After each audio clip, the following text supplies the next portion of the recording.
TV Educativa de Marília para o Mundo, hoje, 15 de novembro, sexta-feira. Nós estamos aqui numa conversa com a professora doutora Andréa Antico, ela é advogada trabalhista, também professora da Univem Direito Trabalhista. Ela vai conversar com os nossos telespectadores sobre a importância dessa discussão da mudança de escala de trabalho. Hoje no Congresso está uma discussão muito importante que você, trabalhador, tem que participar e se envolver, e ela, como especialista nessa área, a gente gostaria que ela falasse para nós qual que é a importância dessa discussão, principalmente para a escala de mudança dessa escala para a qualidade de vida. Boa noite, doutora. Boa noite a todos. Que prazer enorme estar aqui na sua TV. Muito obrigada por ter a oportunidade de conversar sobre direito do trabalho e conversar sobre vida das pessoas, né? Então, quando a gente fala de duração do trabalho, alterar escalas de trabalho, nós estamos falando sobre a vida das pessoas. Como que a gente vê isso, né? Essa discussão é muito maior do que a gente falar sobre número de horas trabalhadas, carga de horário. Porque quando a gente fala de duração do trabalho, a gente tem que pensar sobre três viés. Viés biológico, viés social e viés econômico, né? Então, essa é uma parte muito importante que nós estávamos conversando. Quando a gente fala sobre viés biológico, nós estamos falando sobre saúde das pessoas. A escala, quanto maior, mais ela vai afligir a saúde das pessoas, porque menos tempo as pessoas têm para se cuidar, menos tempo as pessoas têm para ir ao médico, para cuidar da sua própria família, né? Os pais para levar os filhos no médico, mais tempo de trabalho durante o dia, elas vão adoecer. Existe um estudo da Organização Mundial da Saúde que o máximo que podemos tolerar no trabalho é 8 horas diárias, o máximo, né? O Brasil ainda tem uma permissão de prorrogação de jornada de 2 horas a mais, que lamentavelmente já não é respeitado, né? Uma coisa interessante, um dado muito importante: horas extras é o segundo maior pedido na Justiça do Trabalho, depois de verbas rescisórias, que as pessoas trabalham e não recebem seu acerto. Horas extras é o segundo maior pedido na Justiça do Trabalho. Quer dizer, no Brasil as pessoas trabalham em horas extras, mas não recebem. Então a gente tem já um grande problema da extrapolação do limite de 2 horas extras diárias, que nunca é respeitado o banco de horas. Então a gente tem que observar bastante isso, né? Então o limite biológico das pessoas é de 2 horas diárias, isso já não é respeitado, e a Organização Mundial da Saúde tenta reduzir. Sobre esse aspecto, quanto mais a pessoa trabalha, mais ela adoece. E isso sobrecarrega o Sistema Único de Saúde, o SUS, porque a saúde é gratuita, é universal. Quem custeia? A sociedade. Não é o empregador, não é? A Previdência Social, toda vez que uma pessoa trabalha em excesso, ela vai acionar benefícios por incapacidade, ela vai, infelizmente, acionar aposentadorias por invalidez. Eu não sei se vocês têm acompanhado, mas o Brasil vive uma epidemia de burnout, né? Hoje a Organização Mundial de Saúde tem o burnout como nexo de causalidade, já a própria doença do trabalho, e o Brasil vive uma epidemia. Quer dizer, você não precisa nem passar por uma perícia, basta um CID de burnout, a pessoa já entra pela Previdência Social.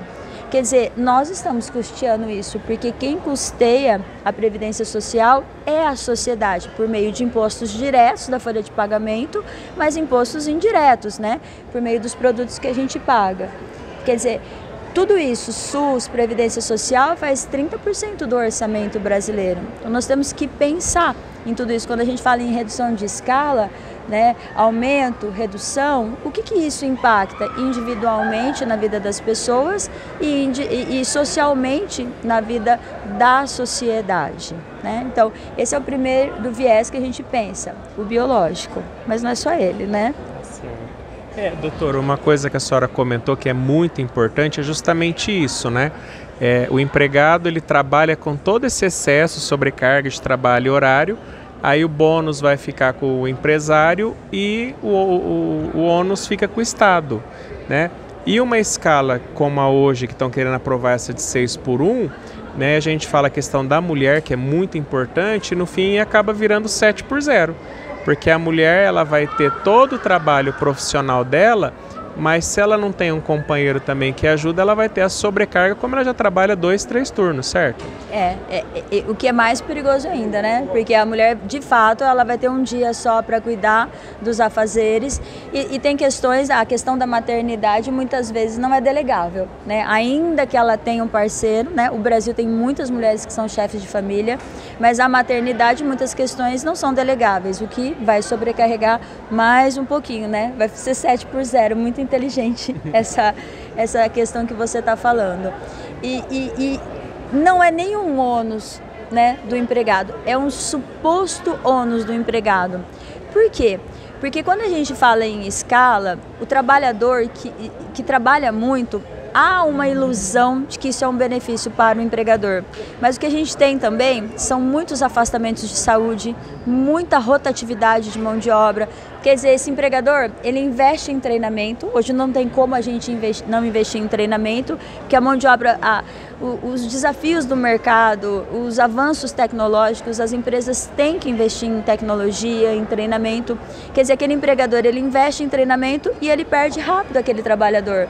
Né? Por quê? Porque ele não suporta uma carga horária alta, quer dizer, ele gastou com o treinamento e a mão de obra acaba tendo uma rotatividade alta. O absenteísmo também, porque muitos licenças saúde, tem que substituir mão de obra. Então, é uma falsa ilusão de que aquilo está valendo a pena. Mas não está valendo a pena, né? As empresas que adotam essas cargas horárias acabam também não tendo diferencial competitivo, porque as boas mãos de obras, elas acabam migrando na escolha para empresas que têm a carga horária mais flexível. Quer dizer, hoje, principalmente a mão de obra mais jovem, ela quer uma carga horária flexível. Os jovens querem trabalhar em carga horária flexível, né? E as empresas precisam de mão de obras mais jovens, por quê? Porque é uma nova visão de mercado de trabalho. Né? A mão de obra jovem, ela é mais forte, ela é mais viva em termos de força de trabalho e ela traz uma tecnologia embargada por natureza. E os jovens não aceitam, os jovens eles têm por natureza migrar para empresas que têm flexibilidade de jornada. Por quê? Porque eles querem convívio social, as pessoas querem desenvolver bens do espírito, querem poder ter tempo para desenvolver hobbies, querem tempo para ter convívio social com as suas famílias. É uma questão de dignidade. Então as empresas, elas têm uma falsa ilusão que elas estão lucrando, mas elas não estão lucrando por nenhum dos viés, né? Quer dizer, ninguém se beneficia com cargas horárias altas.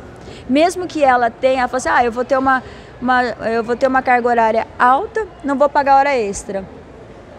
Também não vale a pena. Por quê? Quando você quer crescer no mercado, você precisa hoje em dia de investidores, né? Você começa pequeno e precisa de investidores. Qualquer investidor que entrar na sua empresa e perceber que você tem uma jornada de trabalho, que tem um passivo oculto, que tem horas extras que são impagas, um banco de horas que supostamente seja válido, mas que é desrespeitado habitualmente, porque o banco de horas é um instituto que não é um instituto que você pode usar com habitualidade, né? Você trabalha mais em um dia para ser compensado em outra. Isso é eu vou balizar, né? O banco de horas ele tem que ter algo que seja equilibrado. A partir do momento que você usa de forma habitual, não é? É um passivo oculto que vai explodir em algum momento em ocultos trabalhistas. Os investidores hoje, eles fazem due diligence. Quer dizer, eles não investem na empresa, eles não compram. Então a empresa a longo tempo, o banco não empresta dinheiro, não tem investidores, então ela vai, né, se encurtando. Então a gente fala assim que o brasileiro ele não consegue entender, né, a linguagem do desenvolvimento, né, até a própria linguagem do desenvolvimento capitalista. Então eu não acredito que a jornada 6x1 é uma jornada que vai funcionar, né? Não é uma linguagem do mundo moderno, dos países desenvolvidos. É algo que não pode ser assim votado sem um pensamento, porque ela não tem uma ideia que beneficia ninguém, nem empregadores, nem trabalhadores, né?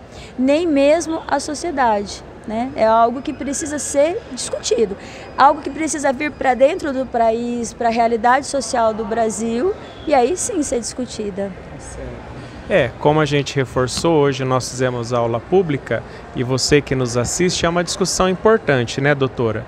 A sociedade realmente tem que se envolver nesse debate e principalmente os trabalhadores, né? Porque é o que a gente está conversando e a senhora está reafirmando agora, não é só questão de relação trabalhista, é relação com a vida de cada um, né? É a vida que tem que ser valorizada além do trabalho.